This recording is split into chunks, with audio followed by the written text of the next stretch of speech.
All right. Hey, hi everyone. It's my time 3:30, but UTC it's 1:30, and we're about to kick it off. There's a couple minutes introduction, so if anybody's joining a little bit late, no worries about that.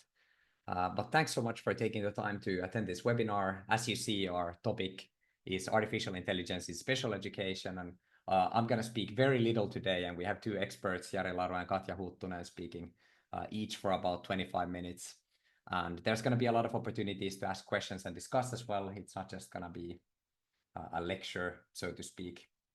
And in the chat, we have two questions. One is in which country do you work with students? And secondly, about what grade level you're most interested in. From the signups, we saw that most of the people are attending from Finland, but we have participants from all over Europe and surely also outside it. And we're still getting poll answers, so I'm not going to end the poll quite yet, but it looks like a relatively even distribution between primary and lower secondary schools, upper secondary schools, and tertiary schools, so universities and universities of applied science. A little bit less upper secondary high schools and adult education or continuing education centers, but we have both included here. And I'm going to switch to the agenda in just a little bit, but very briefly, my name is Miska Nuponen. I'm one of the founders and the CEO of Any Advisor. We provide a student support chatbot for proactively supporting students, and I'll come back to that in a few minutes. But here you see the agenda for today, for the next hour. As mentioned, short welcoming words, but then after that, it's the core of the matter. First speaking person will be Jari Laru, who's a PhD and university lecturer at the University of Oulu. Also, I would say Jari would surely not speak so highly of himself, but he's probably one of the most known educational technologists in Finland, I think. I've been working in this space for about 12 years, and I've encountered his name, I think, once a month for at least a decade of that. So in many ways, and he'll speak more about his background. And his topic is going to be about using generative AI, so Gen AI, as a tool to adapt teaching to learners' needs. And following Jari and questions to Jari, we have Katja Huttunen, who's a designer, coordinator of technological education at Vocational College, which is in central Finland. And her topic is going to be leveraging AI to level the playing field for diverse learners. And Katja's speech is like particularly interesting. I haven't seen the material yet, but particularly interesting from the point of view that you have experience being a student, getting support, and now also as a trainer, as an educator in a vocational school, and working with many kinds of professionals in helping them apply AI technologies and other tools to support their students. And a couple of housekeeping points.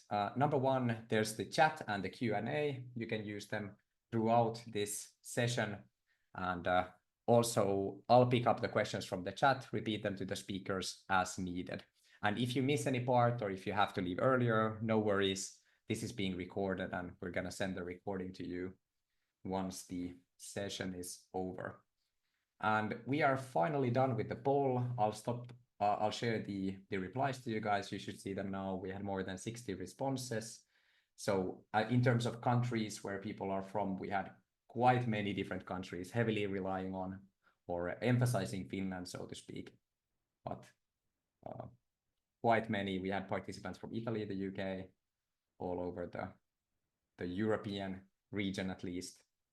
And in terms of the grade level, so which grade level are you most interested in or working in? As mentioned previously, primary and lower secondary schools, upper secondary schools, vocational ones, and tertiary schools are most represented, but we have quite a broad spectrum of schooling levels. I hope there's something interesting for each of you. There we go. And then before we go into the subject matter itself, very briefly about the Any support bot, what it is we do. So as a general note, we've noticed that students' support needs are increasing steadily, independent of what topic you look at, whether that's well-being or needing more support. But at the same time, the schools that work with these students are not having more and more resources to match this increasing demand that students have for support. And this creates tension. So there are essentially students who are not getting help. And at its worst, this can lead to dropouts from schooling. So depending on where you are in the world, that's going to be between 5 and 45% in secondary schools. Universities can be as high as 50%, depending on the region. And how we try to help with this very briefly is we provide a student support chatbot, and it proactively reaches out to students at different points in their studies and tries to find those that need help and direct them to different services, whether that's with academics, study planning, well-being topics, administrative issues, or something else. But this is the kind of core or the only product we're developing that's used now by 43 schools in 3 countries total. And the main point why we started developing this tool is to prevent dropouts. That was the core thing that we wanted to achieve. And in the impact study we updated last year and completed 2 years ago, there seems to be an impact also. So about 25% less dropouts in an upper secondary vocational schools in this case. But I won't spend too much time on the ANI support bot. Just be aware that this is something that exists, and if you're interested, have a look at our website or similar.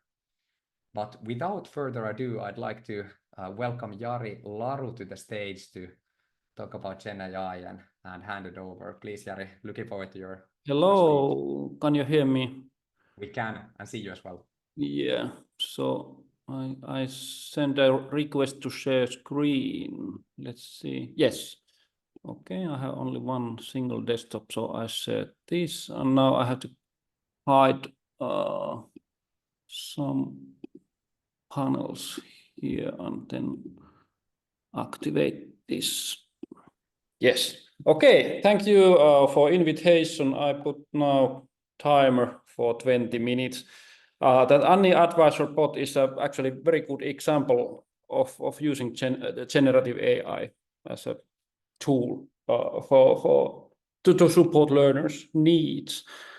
Yes, I put that kind of picture as an opening picture because it shows some kind of magic of AI at the moment. That it's a thought that it's like a magical tool, and that the wizard is jumping off the black box of AI. We doesn't know so much what AI is about and what are limitations and strengths, etc. So we are like a starting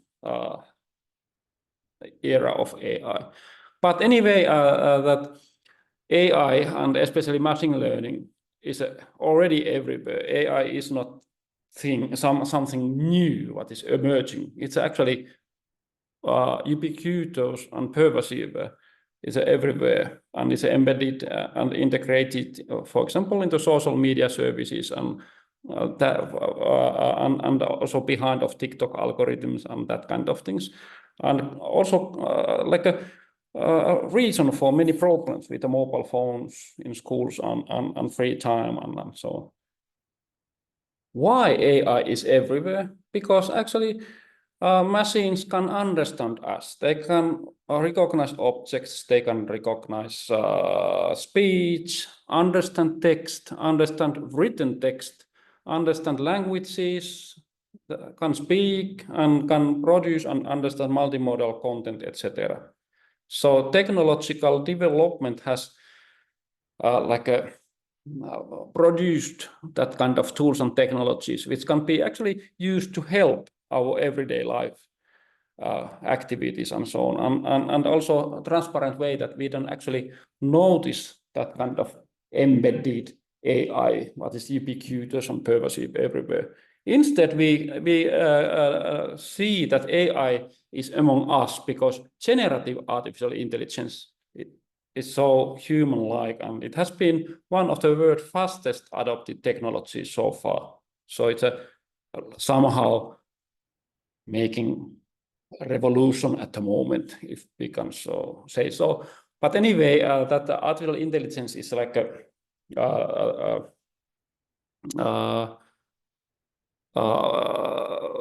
pocket calculator which replace previous practices. Like previous practices are like an old slide rule, which was replaced with the electronic pocket calculators. So the disruption at the moment it's increasingly high. So that machine learning style AI is embedded in our daily practices, and we can't avoid that. But general purpose AI, like a generative AI, ChatGPT, Copilot, Gemini, Cloud, etc. It's a thing that we quite often think about that, that is the AI, and it's a topic today.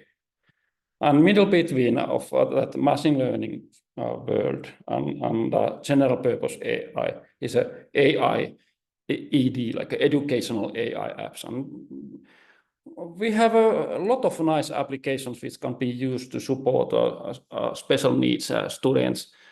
Just embedded, for example, as a part of operating systems or office packages or learning environments, etc.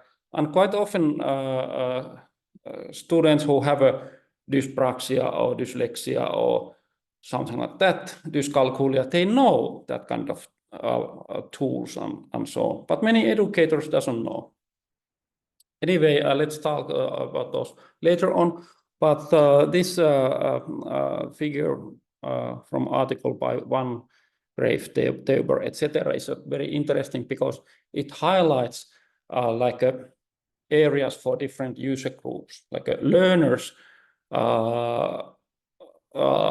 They need to, or AI for them is like a support for learning, and that is the main area, and that support for learning includes two different subtopics, like a personalized and adaptive support, and especially that learn within zone of proximal development, ZPD. It's a very important concept, and artificial intelligence is like a technology which actually fits very well together with the concept of ZPD, that some tasks might be too easy to student and some too hard.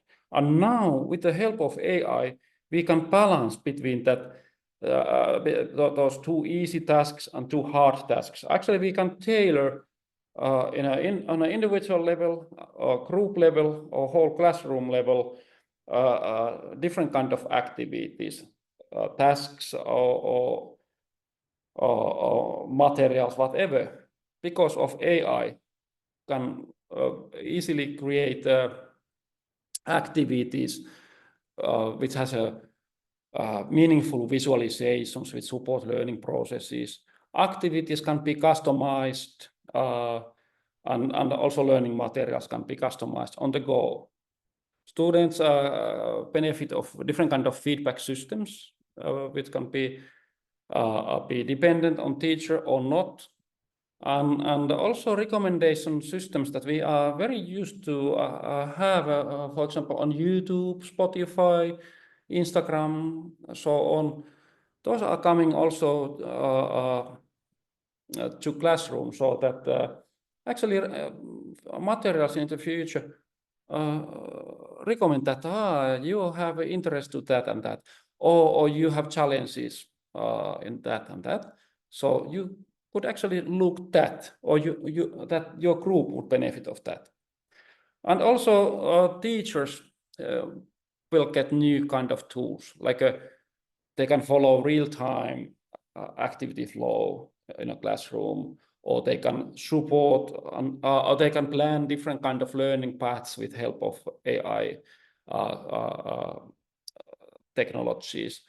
They can create motivating, gamified activities and group more easily with help of AI. Of course, EU AI Act, etc., they are a little bit hindering that kind of development, but I see anyway development to that kind of direction. Okay, today we look AI as a tool for like AI as a tool, and it can be tool for student, or it can be tool for teacher, or it can be tool for institution. And when we combine AI and learning analytics and AI as a tool, we can also get a hybrid intelligence. So that kind of intelligent learning environments. But anyway, single generative AI tool, it's a it belongs to that category. If you think about AI as a learning context that we aim to learn about AI, then it's that artificial intelligence as a content for learning. And then, of course, we should understand impacts of artificial intelligence, etc. Those are more or less related to AI literacies and so on. But today, focus is on AI as a tool. So I apologize that these image captures are in Finnish, but these are all from Microsoft Office and package and Teams tools, like Immersive Reader. It's an artificial intelligence powered tool. It has been among us years and years, and it's a tool for students who are having dyslexia, so they can actually use that to compensate dyslexia. And new tool is a reading progress, where you can actually use generative AI to generate a reading material, and then you can read that material to large language model to get feedback of your reading, etc. And it's like a drill and practice gadget. And presentation coach is a tool to practice your speaking and presentation skills, and search coach for digital information literacies and so on. And math solver, it's a little bit older tool, but math coach, it's coming, math progress, it's coming now. It's a early adopter review at the moment. So all these tools represents AI, but it's as embedded into your daily software packages, not as a separate ChatGPT or Copilot. Like a Copilot is on the bottom right corner as an example of generative AI, but the other tools are just embedded into context. And here is that reading speaker progress. I used speaker progress to generate the reading passage of animals, and it gave me easy text about giraffes, and it's 89 words. Language is English United Kingdom version. Time limit for me to read this is 10 minutes, and I haven't activated comprehension, but anyway, that tool, when I start as a children, if I use that as a school student, that the student will get the feedback from the AI, how reading went and so on. Pretty amazing example of AI. And of course, AI can be used to make a summaries of texts. This is Copilot example that I have UNESCO AI tutorial, and I just bring it to Copilot and then ask it to make a summary to teachers, and it says that, okay, yes, let's make the summary. So you can use that kind of generative AI to manipulate different starting points from many viewpoints and needs and so on, and it's very useful. For example, in the context of mathematics, earlier we had web pages full of different kind of mathematics examples, but now with the help of, for example, MathGPT, I can prompt that, okay, I want to get a maths word problem suitable for fifth grade student, and then I can specify also skill level and challenges and so on, and it will adapt to that. And of course, teachers have a lot of like a support material in a form of bots. For example, this EduGPT service, it has for example, that Kahoot chatbot, and you can discuss with a Kahoot chatbot that how you want to integrate it to teaching, and then it will give suggestions for you, etc. And this is a multilingual tool. For example, Finnish language is supported. And these are new portals for me. I found this recently. But for example, Magic School and Edu8 both, they have a lot of different kind of generative AI tools for image creation, task planning, lesson planning, feedback, etc. And these are examples of using that kind of large language model which is behind of generative AI as a starting point, and via APA they have created that kind of user interface. And okay, how to use generative AI then to support learning activities? Mike Sharpless has a pretty nice idea.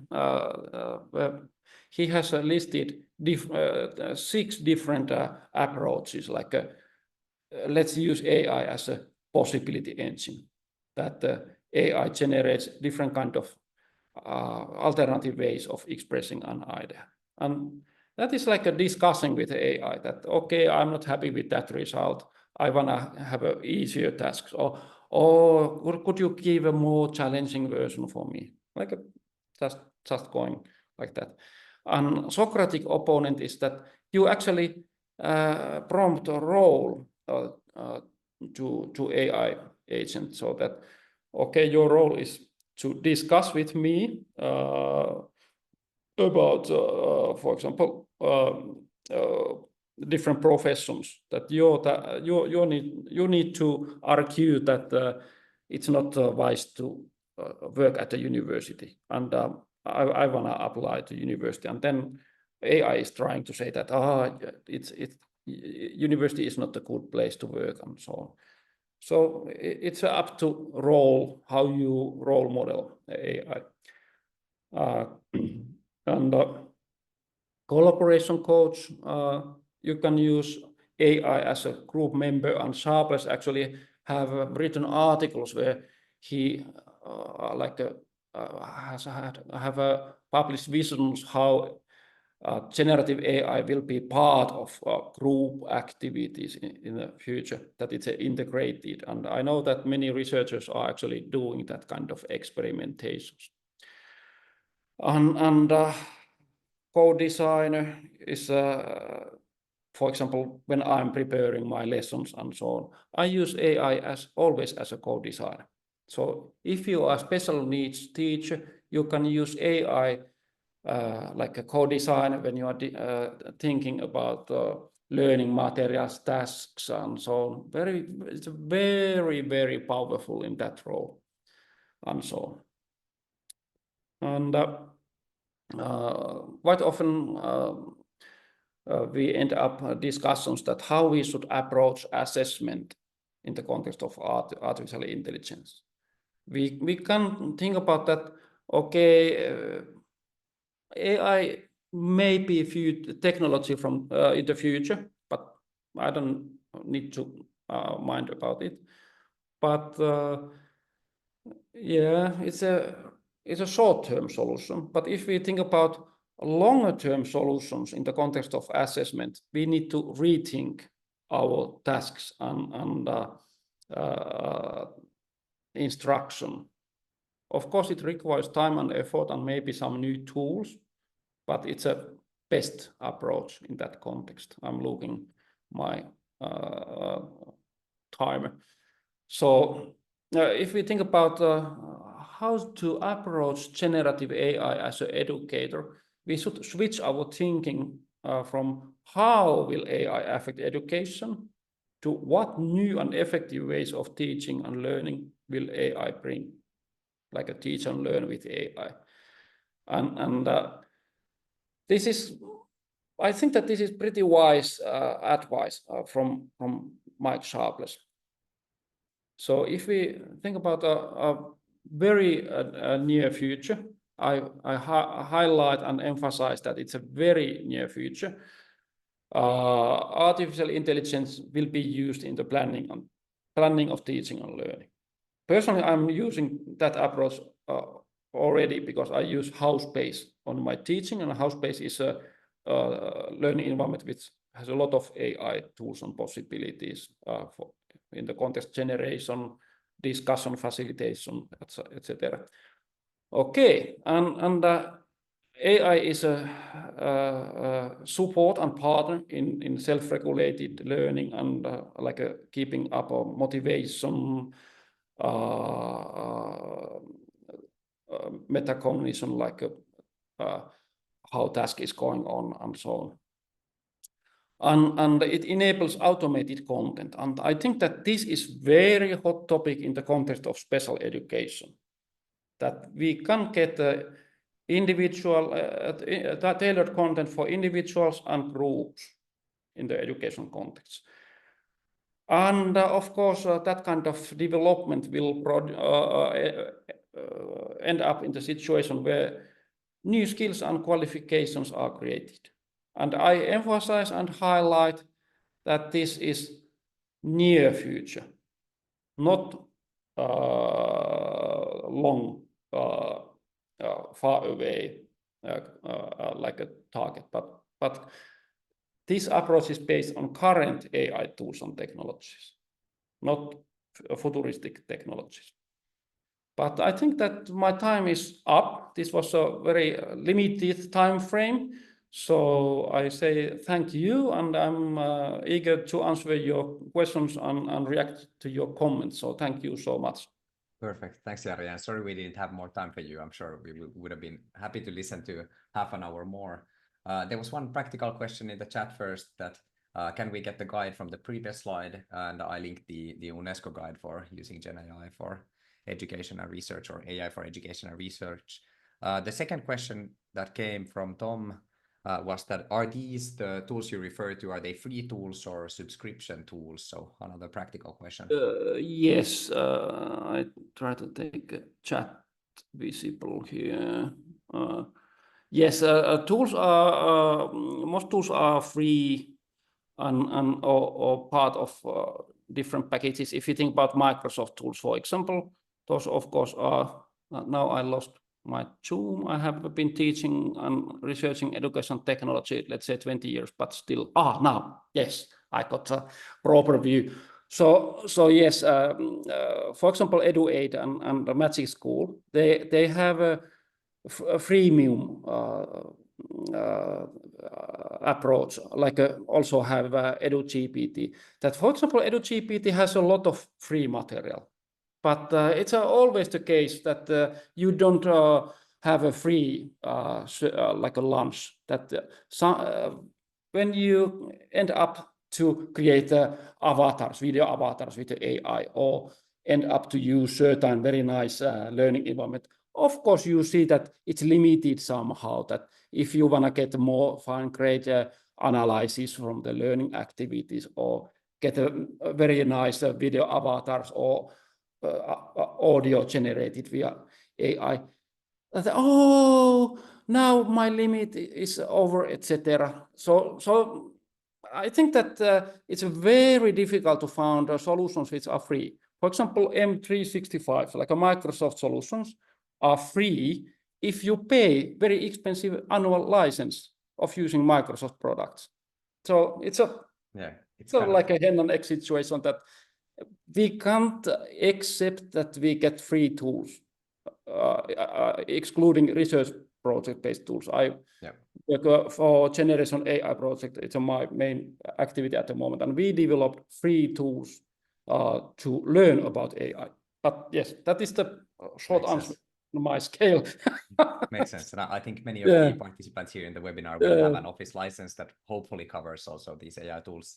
And final practical question, Jari, before we let you leave, you have a tight schedule. Is it possible for you to share the slides so they can go through the links you had included? Yes. And up to them. Yes. Perfect. Hey, we're unfortunately out of time. Thank you, Jari, Laru, very much for your interesting talk and like how to relate to these tools as a whole, not just the individual technologies, but actually including both.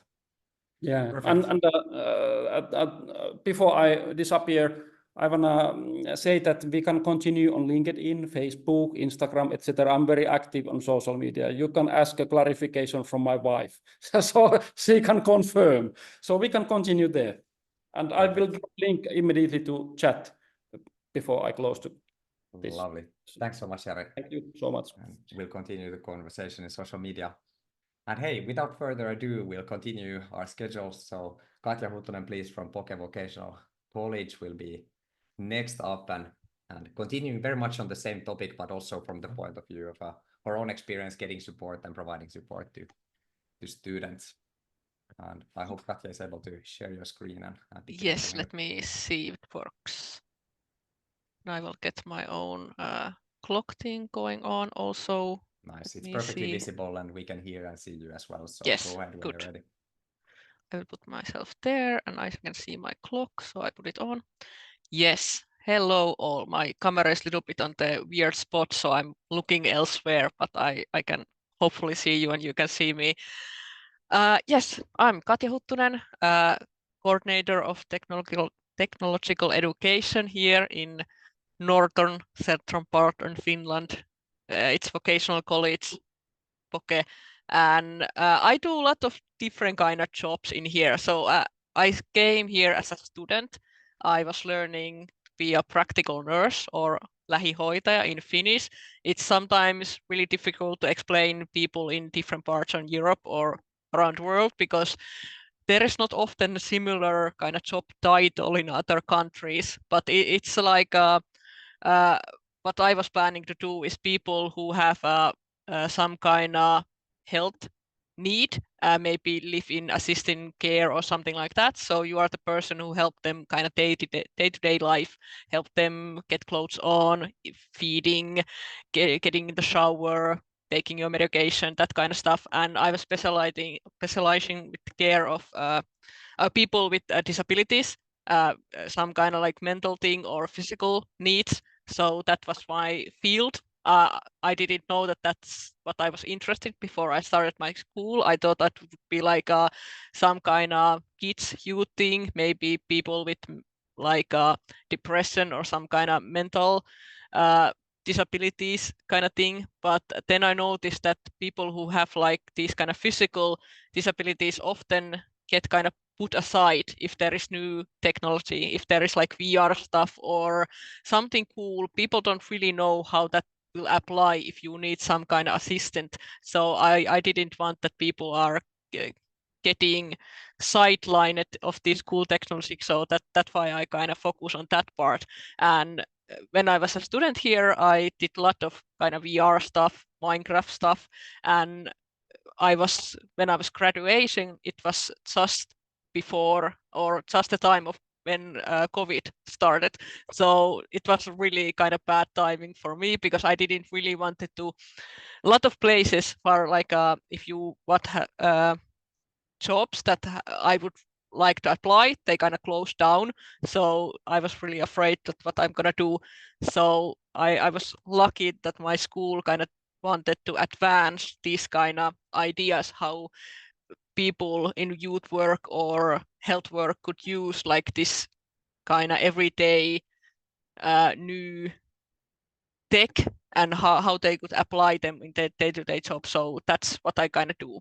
And the picture here is kind of telling about my learning disabilities and kind of put a bow about what AI is. So when I was a kid, we went often in the summer in Finland. You go collecting berries with your parents and stuff like that.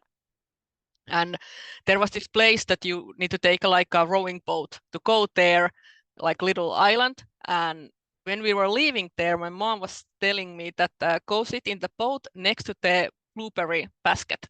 And the basket was like in central of the boat. And I kind of thought that the idea why I need to be next to the blueberries is that I can like protect the blueberries and make sure it's not going to fall down. So I took the basket and went to the like head of the rowing boat and kind of dangerous place. And my mom was like, no, that's not what I asked. I'm like, yes, it is. I'm next to the blueberries.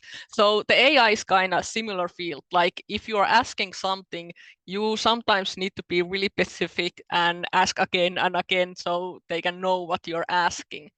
So that's kind of how my disabilities also work. But the problems that I have, so I have dyslexia, what was recognized really early age. It's not awful, but it's you can see it when it's there. And ADHD, as often females, I got my diagnosis when I was adult. I was 19, 20, something like that. So that have helped me a lot, that I actually know that I have something bigger than just dyslexia to explaining some problems that I have. And the biggest one is producing text in any form. I hate it so much. Nowadays it's easier, but at one point, one of the job that I was doing was game educator. I was having this Minecraft club in online, and after the club thing, we often sent emails to the parents how it went and stuff like that. And in one point, like I hated sending those emails so much because I kind of felt that I don't know what to do. I was supposed to be kind of the adult here telling how it was, but it was so difficult kind of send those kind of mails that you have to be like professional one. So I, in one point, like in serious, even though I love the job, I was like, I want to quit because I hate sending these emails. Nowadays, I send so much emails that it's not that big of a deal, but any kind of making kind of presentation texting, it's awful for me. Kind of slow reader, comprehension, sometimes I mix up words. It's not so bad that it's like total problem, but it's problem sometimes. So I often check other people that have I understood correctly. I'm really uncertain on my own skills. I don't know, do I know or not know, because I have so many times heard that like I did something wrong, or like I'm so sure like, okay, I know what to do, and then it's like, no, wrong again. So I'm really, really uncertain if I'm correct, even if I kind of know that I am, but I'm not sure about it. Structuring my work, especially in these days, my work is pretty creative. It's not like a easy factory job that you have to like repeat stuff. There's often problem that doesn't have solution yet, and I am the person who should find it. It's not like, okay, ask somebody else and they tell me what to do and then I just follow the orders. I often have the possibility to do what I want and how I want. That it's amazing, but it's sometimes really big problem because I don't know kind of where to start, and I don't also necessarily know how long something is gonna take. So those are difficulties.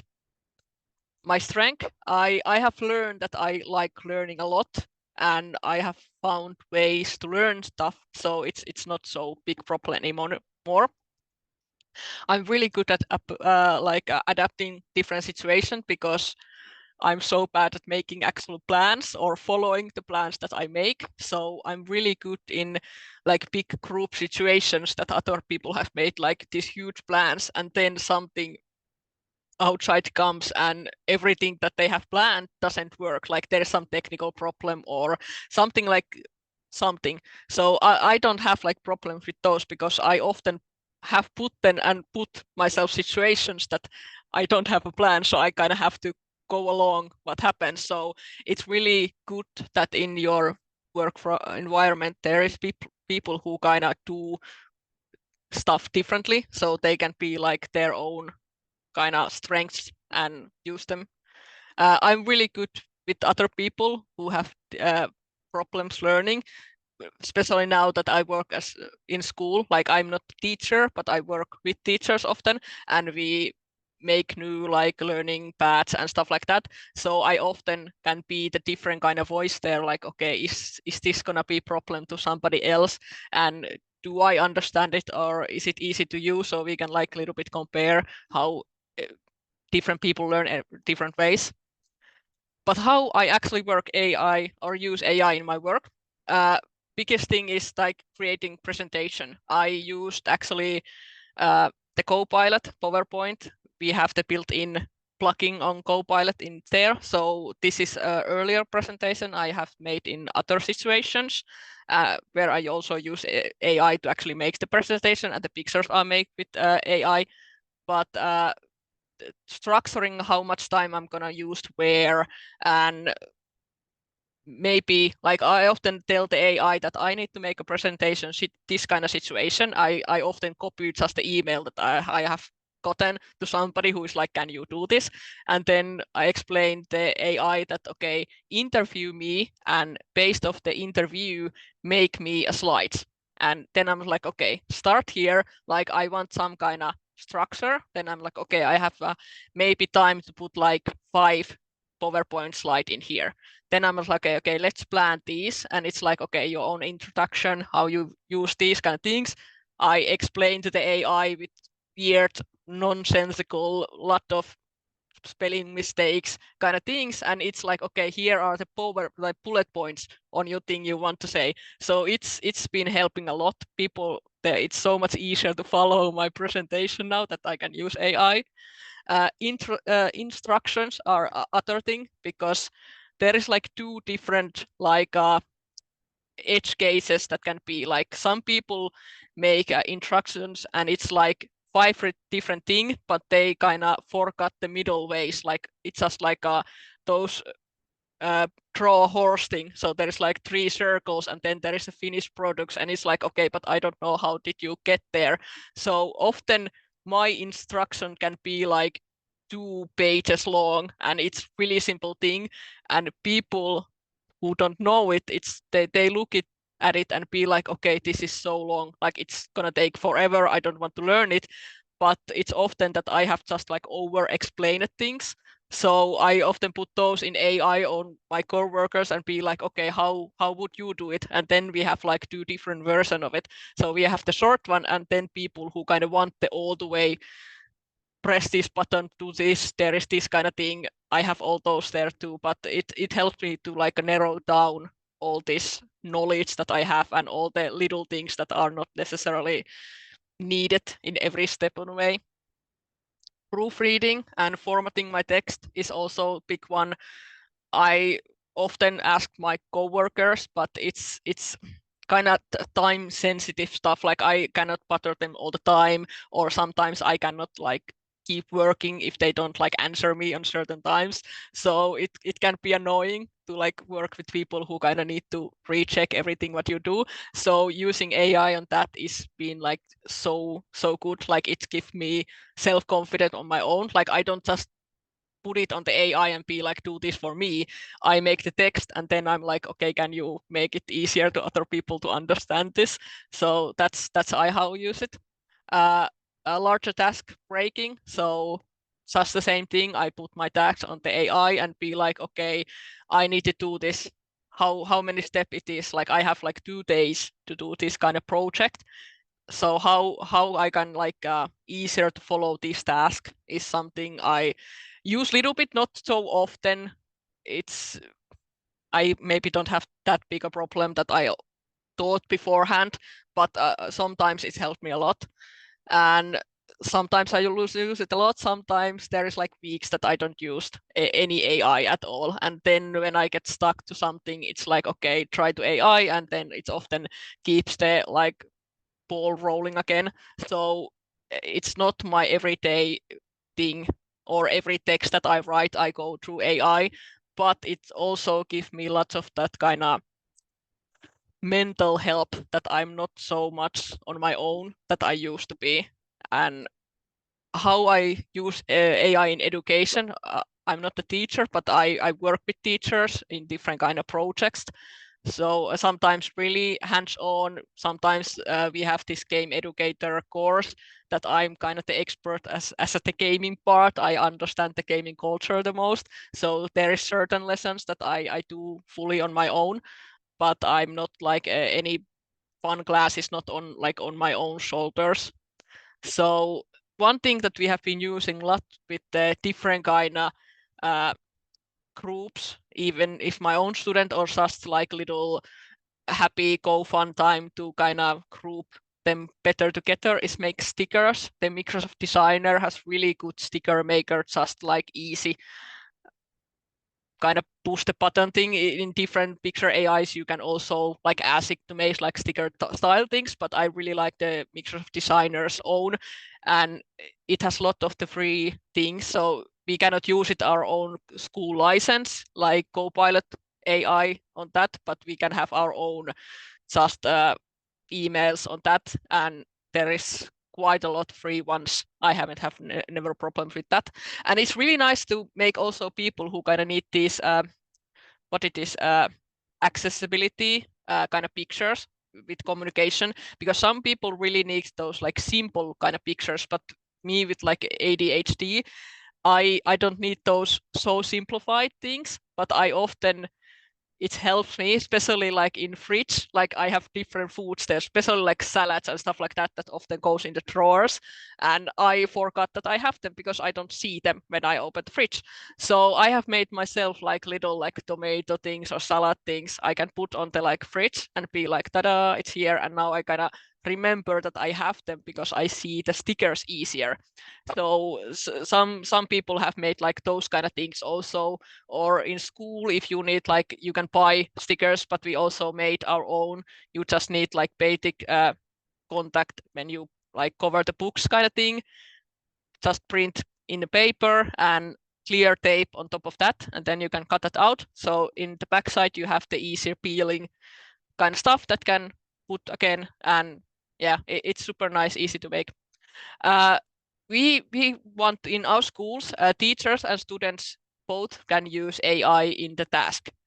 If some teacher doesn't want the student to use them in certain like homework, they can be like, okay, don't use them. But we also kind of want to teach them to how to use them correctly, because it's sometimes the students are using like Snapchat AI or something, and I'm like, okay, if you're using AI, at least use some like good AI, because it's different. And if some of them is like, okay, you're stealing them the ability to learn, but often students have already years just copy pasted in some website or something like that. So I don't see that big of difference. AI is just easy scapegoat in that way, but just to how to use AI, how to be critical, how to like help you make your homework, not just put something on and not care about what the AI make. That's not good way. So I think teaching about AI is big thing, because it is coming to everyday life so much and so fast. Planning events, different kind of things. The students can like ask them. We have this what it is kind of avoimet ovet, open doors, the ninth graders who are coming to our school hopefully next semester are coming here, kind of learning different fields that they can go to. Different groups have kind of ask AI what kind of activities they could have to kind of teach their own like education path and stuff like that. So that's been nice. Creating stories. We had this stories with a student who went to practice their field in kindergarten, and they make these kind of blank stories that the kids can like partially fill themselves. So there is like, okay, this and this character are going to the forest, and the forest was blank. So it is like, is it a scary, sunny, happy, colorful? So those kind of things like stories are really nice and easy way to make in AI, and you can be like, okay, the story is applied to like 6-year-olds and we want to teach them about friendship. So make a story around that and then put them some blanks so the kids can like fill them in from themselves. So those are students use them a lot on that kind of things. And clarifying something, explain me like I'm 5-year-olds is often used in internet. And as Jari was talking earlier, there is we need to teach a lot of kids, but there is less and less resources, less and less teachers. So I think AI is gonna be useful tool, especially with people with learning disabilities, so they can get the attention they want, like be like a teacher, can you explain me this, can you confirm that I understand correctly, can you help me, these kind of things, can you explain me these words. I already forgot what we did last time. Can you already explain me again what we did there? So I think like teaching them how to kind of use AI as like a teacher's assistant or something like that. I think it's really big thing. Or like people who are studying to be like practical nurse, we have to learn a lot of like anatomy kind of stuff. And often you have questions like, okay, how the heart works and like how the blood flows, and then you just go in like Wikipedia or something like that, you wrote it down, and you don't really understand how it applies. Like, okay, if people have like high blood pressure, and then you just find the like medical kind of definition of it, but you don't understand how it applies. So I think a lot of AI we have been using on that, like, okay, can you actually explain why it's dangerous to have high blood pressure, not just how it affects on your body. So those are like big things I have been using education, or like how our students use them. But yes, that's really fast again with my ADHD talk. I hope you can follow it. There is contact also if you want to ask me anything later. I'm also in social media, but I post way too little in LinkedIn or anything else because I am just lazy. I hate writing, so it's also apply on social media. But yeah, I often answer in like if you send me email or if you contact me in LinkedIn. So, and if you want to ask me to speak in some other events, Finnish or English, I can do that. So yes, but yeah, questions. There is some. I see that. Please, thank you, Katja. Really interesting, and thanks for taking the time. That we also have a section for questions. We have a couple already that came. One was in the chat. Do you have any tips for asking your employer to fund or pay for AI tools? Any thoughts on this? Yeah, I've been lucky because we have this tech island or our school. So because I'm already in there, I get like a lot of kind of these tools, even though some of our own teachers doesn't get them, because I'm kind of seeing if they could be helpful for our teacher and teaching our teachers how they work. So I get them maybe easily than other people's. But yeah, I think especially if you as a worker have some kind of disabilities, because sometimes people kind of forget that people who have learning disabilities, they just doesn't disappear when you are not student anymore. We often kind of put those two together. So I think it's really important, and I really openly talk about my problems with my like colleagues and my like superiors. And so I think that helps, and be like explaining that it actually helps me with my work. But yeah, I also use the free ones, just the normal ChatGPT and stuff like that. So some of those, even the free ones now, are surprisingly good. But yeah, it's way better if you can get the money to do that. Thanks, Katja. Sounds good. And if anybody has any other tips in the chat, like how have you gotten your Yeah. bosses or boss paid for Yeah. tools, please do share. And thanks, Eli, for the question. Next question we had, Carlo asks, is the key of nailing the use of AI being good at prompting? So prompting Yes. meaning making Yeah, a how you formulation for the ask the chatbot. question. Yeah, I think that is, and the big thing is about getting back to your childhood and the asking phase. When we grow up, we are like, okay, you cannot ask so many questions, you are annoying. AI doesn't care at all. So what, like more and more question being like, do it again, I need different, okay, I ask badly, like forget what I said and like try it again. I think that's really important, and biggest thing is just doing it and learning it. But I often said that for me, the starting was really difficult because, okay, now I have to write again to ask the questions, and it was annoying. Now there is often also those like mic options, so you can just speak out your question. But I noticed that the AI doesn't really care how you structure your thing. Is it spelled correctly, as least as is close enough? So I really freehand ask my questions, like just like I would ask like my colleague in the same room. Like I don't overthink it, because I think a lot of people kind of want to ask their questions like they often like old times ask in Google. Like you often have to be like really specific how you ask questions. AI, you just be like, okay, I need these kind of things, help me. And that's the easiest way. And often, like in Finland, the AI thing is often teach in like American text, and then they kind of translate it in Finland. So some text is like super happy, over the top. It doesn't kind of put on our own style very well. So one of my coworker, when he was doing the text in Finnish, and was like, okay, make it little less American, just like that, like not explaining what it meant, be like, make it more Finnish, less this, and then it was putting all of the like over the top niceness out of it. So you can really prompt it as like you would telling your friend, like, okay, this is too much, this, make it less. That's good enough. So yeah, it's really nice that it's way less hard than people think, and they often make it too hard from themselves. Yeah, makes sense. And I'm gonna let Mika ask in a little bit. He has reached up or put up his hand in order to ask you a question. Yeah. But just to comment on what you just said, Katja, this is a mistake I made when I started using these Gen AI tools, that I was just expecting my first prompt to provide the like correct output, and if it didn't, I just stopped using it. But it's more like a conversation that you go back and forth and you get to a good end result. And find like what tool you used in what, because now, like, I often used Copilot in certain things and ChatGPT in certain things.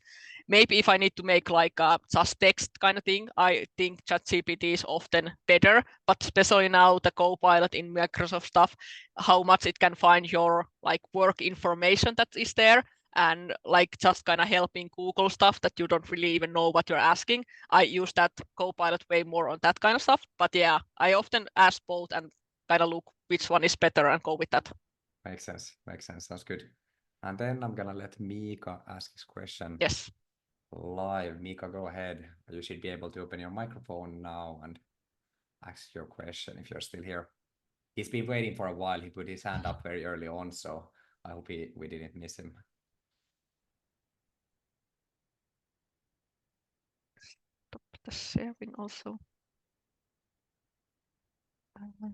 There are a couple of thank yous for you, Katja, in the chat, both from Carlo and Yubi as well. Yeah. Oh, I see Riikka in there. Hello, Riikka. You know. Your colleague. We are not hearing you right now, Mika, and if you need to change any inputs, you can do so on the left on the microphone.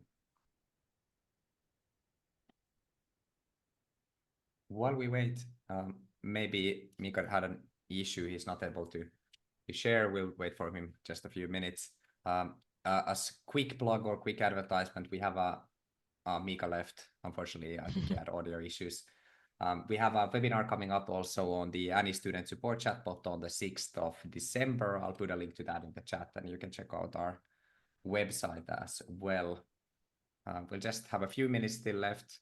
There are a lot of thank yous in the chat, and Katja, I really appreciate your like storytelling style, that you also explain your own experience as both a person like using this for your work, but what it was like to be a student having these kind of needs as well. And yeah, I so hope that the AI would have been there like so many years before, because studying hasn't been easy for me.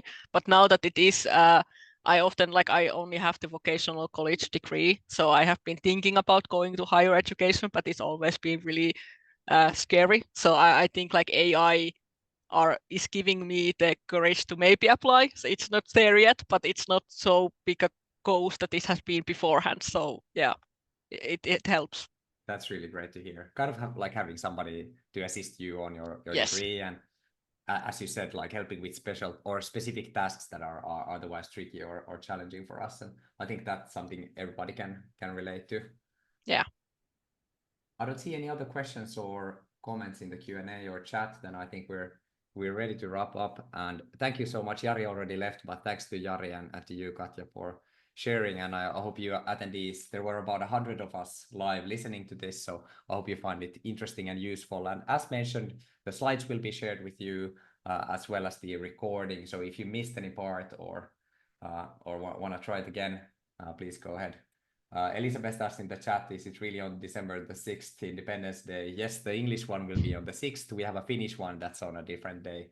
So if you're on holiday, you can enjoy the Independence Day here in Finland. A lot of thank yous in the chat, and thanks to everybody for attending. Heidi says, thank you for a great webinar. And greetings from the Netherlands from Claudia as well. Hey, thanks so much. This was, I think, our 8th webinar, but the first one we've done in English. So we hope to do many more, and look out for those invitations and ads once you get them.